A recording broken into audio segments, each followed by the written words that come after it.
오늘 APR이라는 기업에 상장이 있었습니다. 근데 APR 상장을 하는 그 이슈뿐만 아니라 그 뭐 대표가 몇 살이다, 어디 학교 출신이다, 사진이 공개되면서 뭐 누구를 닮았다, 뭐 이런 이슈까지 전 시장에서 떠들썩했습니다. 지금 공모주 청약 당시에도 저희가 APR 관련한 이야기를 전해드린 바가 있었죠. 그 당시에도 이 APR에 대한 기대감 덕분에 주가 관련주들이 상승하는 모습 보였는데 오늘 아무래도 그 시장이 기대했던 따따블 황제주는 조금 어려울 것 같습니다. 주식은 기세입니다. 기세다. 기세가 지금, 무너졌죠. 기세가 무너졌다. 저 안 했어요. 여러분 오해하지 마세요. 여러분 카메라 한 번만 잡아주세요. 저는 안 했습니다. 여러분을 위해서 하지 말라고 해서 저 안 했습니다. 눈을 똑바로 보고서 하셨죠? 사실은 안 했습니다. 진짜 하늘을 맹세하고 안 했습니다. 믿어주세요. 그럼 제품 사셨죠? 안 샀습니다. 진짜요? 예, 제 탓이 아닙니다, 여러분. 이거 한번 네. 우리가 좀 뒤져봐야 될 것 같습니다. 뭘 뒤져요? 일단 핵심이 안 되는 거는 샀습니다. 신규 상장주가 장 초반에 솟았어요. 솟으면서 46만 7,500원까지 올라갔었고요. 네. 그런 부분에서 차익 실현이 나오면서 조금은 뭐 수급이 좀 꼬였다라고 보셔야 될 것 같은데 신규 상장주가 무조건 올라가느냐? 아닙니다. 그리고는 첫날 이렇게 기세가 좀 꺾인다라고 하면은 그러면 다들 뒤져볼 거예요. 과연 이게 기존의 투자자들이 얼마나 보유수를 걸어놨느냐, 그리고는 물량이 얼마나 나왔느냐 이런 부분에 있어가지고 이 부분이 조금 이슈가 됐다. 그래서 최근에 뭐 상장한 기업들 보시면은 보유수가 있더라도 올라가는 기업들이 존재라고요. 보유수가 없더라도 이제 뭐 올라갔던 기업들도 있지만 반대로 이렇게 상장하자마자부터 밀리기 시작하면은 이거 좀 재미가 없겠네라고 보실 수 있을 것 같고 지금 시장의 핵심은 결국 AI 쪽이다 보니까 그 부분에 있어가지고 조금은 뭐 이슈가 안 붙었다라고 보시면 될 것 같습니다. 네, 자 지금 시점에서 APR 관련한 얘기들에 있어서 좀 화장품주에 좀 이렇게 매기가 확산이 돼야 되는데 오늘은 어떻습니까, 변 교수님?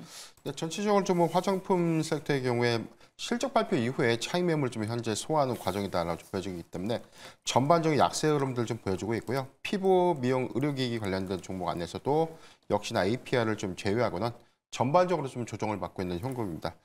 이게 APR에 대한 이 단기 기대감들이 좀 굉장히 좀 컸는데 시가총액이 좀 굉장히 크게 입성을 좀 했고 여기서 비교할 수 있는 이 피부, 미용, 의료기기의 뭐 대장주 격인 클래시스가 오늘 소폭 좀 조정을 받고 있는데 시가총액을 좀 더 대비해서 봤을 때 클래시스가 현재 2조 원대 초반 그리고 APR이 2조 7천억 원대라는 점을 좀 감안해 보면 3분기 기조 실적 안에서의 영업이익은 동일했으나 매출액이 APR이 좀 상대적으로 좀 컸다. 이 부분은 이익률 관점에서 클래시스의 경쟁력들이 더 큰데 반해서 APR과의 어떤 단순 비교했을 때 시가총액이 APR이 더 크다는 점은 시장의 어떤 이 부담으로 좀 작용한 측면도 있지 않나라고 좀 보고 있습니다. 네, 지금 시점에서 APR과 함께 다른 종목들이 좀 어떤 종목들이 유의미한 움직임을 보이는 저희가 그때 당시에도 다양한 종목들 당일에 오르고 있다. 저희가 상장에 대한 기대감에 오르고 있다라고 했는데 오늘은 좀 모르겠습니다. 당시에 이제 같이 떨어지는 것 같은데요.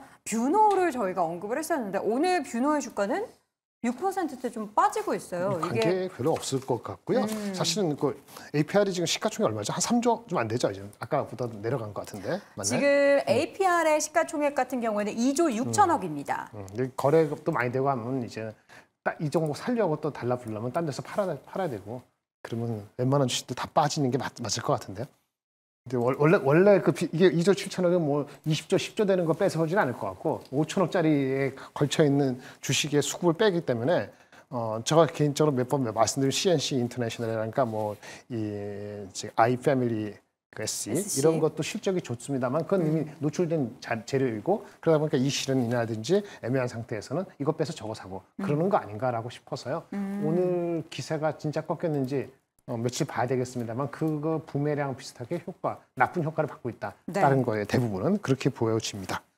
그동안 이제 뭐 제이시스 메디칼이나 클래시스나 이 의료기기 관련 종목군들이 조정을 미리 받으면서 APR이라고 하는 대형주가 상장되는 과정에서 뭐 약간 어떤 포트 이동, 물론 화장품만 따로 뭐 이렇게 분리된 그런 ETF나 이런 것들이 뭐 많지는 않기 때문에 거의 없다라고 볼 수 있기 때문에 소비자 안에 포함되어 있는 것들이 분산돼서 투자된다고 하더라도 실제로 배분을 할 때 이렇게 큰 덩치의 뭔가 비교 기업이 들어오면 그러면 그쪽으로 자원 분배를 제한된 자금 내에서는 할 수밖에 없기 때문에 그러면 아까 뭐 김정일 교수께서 말씀하신 대로 일정 부분의 그 다른 종목을 팔고 이 종목으로 매수하는 그런 물량들은 있을 수밖에 없다라고 보여지는데 네. 만약에 그게 사실이라면 오늘 상장할 때는 반대 양상도 나타나야 되거든요. APR이야 높은 가격에 상장이 되는 거니까 차익 매물이 좀 흘러나오면서 다른 쪽으로 뭔가 좀 매기가 흘러가야 되는데 오늘은 지금 뭐 클래시스를 포함해서 의료기기 전반도 빠지고 화장품도 별로 좋지 않은 모습이에요. 그러니까 이쪽 자체가 뭔가 조금은 약한 게 아닌가라는 생각도 들고 오늘 APR이 생각보다 굉장히 많은 거래대금을 흡수하고 있습니다.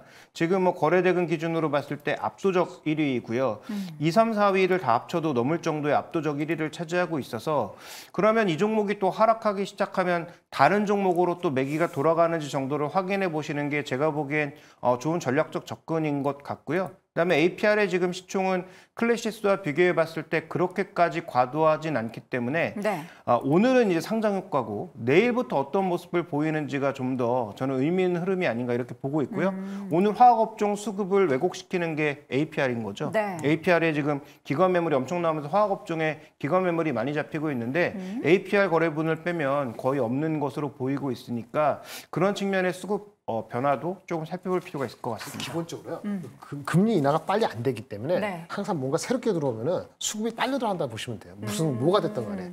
그렇죠. 그쪽으로만? 네, 그래서 주식을 지금 ETF로 하든지 아예 한 종목이 몰빵한 것보다 ETF에서 조금 덜 빠지고 시장을 기다려야 되는데 확신을 서가지고 이 두 종목 이렇게 막 했어요. 네. 근데 수급이 꼬이잖아요. 그럼 대책이 없는 거예요. 그렇죠. 그럼 장보다 무조건 언더거든요. 그래서 장을 아까 테이블 말씀한 대로 3월 중순까지 조금 보수로 보든지 아니면 ETF로 하든지 아니면 종목을 분산하든지 네. 이렇게 하지 않으면은 상당히 좀 생각보다 어려운 장이 한 3월 중후반까지 갈 수도 있다라고 생각이 되어집니다. 네, 지금도 어려운 장입니다. 코스닥이 1% 넘게 다시금 또 변동성이 확대가 되고 있고요. 방금 전에 삼성전자의 상승폭이 커지고 하이닉스가 낙폭이 줄어들었다라고 말씀드린 지 거의 뭐 한 20분도 안 지난 것 같은데 코스피는 0.38%로 다시금 하락으로 돌아섰습니다. 하이닉스 삼성전자의 공격이죠. 아니, 우리도 해. 그러면 삼성전자가 오늘 그 발표를 안 했으면 하이닉스가 이렇게 안 빠질 텐데 네. 이렇게 해. 그러면 이제 마치 무슨 생각이 들어요. 아, 하이닉스 끝장났네. 마이크론도 들어오고 삼성도 들어와. 이런 생각을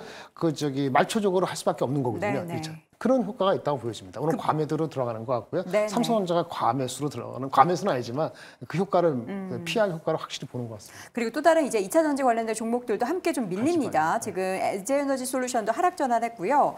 현재 주가에서 에코프로 BM과 에코프로 주가도 모두 파란불 켜고 있는 상황이 연출되면서 양시장이 모두 파란불을 켜고 있습니다. 오늘 뭐 수급을 봐도 이게 뭐 매도가 많이 나오거나 그렇지도 않거든요. 이 적은 거래량 가지고 시장이 너무 들었다 놨다 하는 것 같네요. 지금 정말 외국인이 지금 막 갈피를 못 잡고 있어요. 들어오거나 빠지고 그러지 않잖아요. 네, 지금 종별로 외국인 차이가 있고요. 지금 선물 시장의 등락이 생각보다 좀 심하게 나타나고 아. 있죠. 그래서 9시, 10시 구간에는 하락, 10시, 11시 구간엔 반등, 지금 11시 넘어가서부터는 또 하락. 이렇게 반복되는 양상인데 다만 가격대는 조금 닫혀 있습니다. 네. 고점과 저점이 굉장히 닫혀 있는 그런 구간 안에서 움직이고 있어서 근데 선물의 큰 방향은 미결작정도 한 방향으로 계속 늘고 있고 외국인들 포지션도 크게 뭔가 바뀌고 이런 건 없거든요. 그러니까 제한된 범위 내에서의 움직임이라면 아까 언급드렸던 것처럼 뭔가 뭐 수급 주체도 매수 주체도 있고 주도주도 있는 한쪽으로 뻗어나가는 그런 장세이기보다는 좀 이 안에서 다시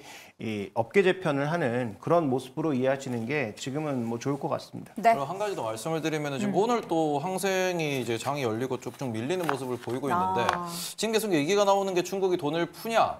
푸는 것 같다. 도대체 얼마나 푸냐? 잘 모르겠다. 이런 얘기들이 계속 나오고 있고요. 이번에 기준금리 내렸는데 부동산 괜찮냐? 잘 모르겠다. 이런 얘기가 나오고 있습니다. 핵심은 뭐냐 그러면은 중국도 3월에 양해가 있습니다. 그렇죠. 양해까지 아시아 시장에 혹은 신흥국 시장에 대해서 불확실성이 이어진다 그러면은 앞서 말씀드린 뭐 지금 최근에 일주일 동안 우리가 금리나 전망이 3월에서 5월로, 5월에서 6월로 어제 같은 경우는 7월까지 밀렸습니다. 금리나 치료까지 밀린다고 하는 그런 이슈도 나오면서 중국이 양호해서 어떤 대응을 보일 건지 지켜보자 이런 얘기가 나오면은 그동안 주가 좋았거든요. 네. 이러다 보니까 좀 보수적으로 이렇게 매매가 발생할 수 있을 것 같다라는 점 참고를 좀 하셨으면 좋겠습니다. 네, 이렇게 저PBR 관련한 모멘텀으로 쫙 끌고 올라왔던 시장입니다. 26일을 기점으로 해서 아무래도 이제 3월 중순까지는 좀 어려운 시장이 연출이 될 것이다. 그러니까 뭐 시장에 폭락이 나오진 않더라도 이렇게 변동성이 좀 계속해서 나타나는 시장을 우리는 좀 염두를 해 주셔야 될 것 같습니다. 다시 한번 일단 APR 그리고 화장품 관련한 이야기 정리해 드리겠습니다. 김정희 고수 CNT 인터내셔널이나 아이패밀리시스 등의 관심, 그리고 김종인 고수는 동반 상승이 나오지 않고 있다. 변형인 고수 미용기기 글로벌 성장성에 주목하자. 테이버 고수는 수급 쏠림 이후엔 실적 상승이 기대가 된다라고 의견을 남겼습니다. 자, 이렇게 오늘장 탑5 네 분의 고수와 함께한 시간은 여기까지고요. 잠시 이어지는 오늘장 이뉴스 그리고 조범수 매니저와 함께하는 런치박스 종목들도 기대해 주시기 바랍니다. 마지막 인사는 다 함께 외쳐볼까요? 오늘장 탑5!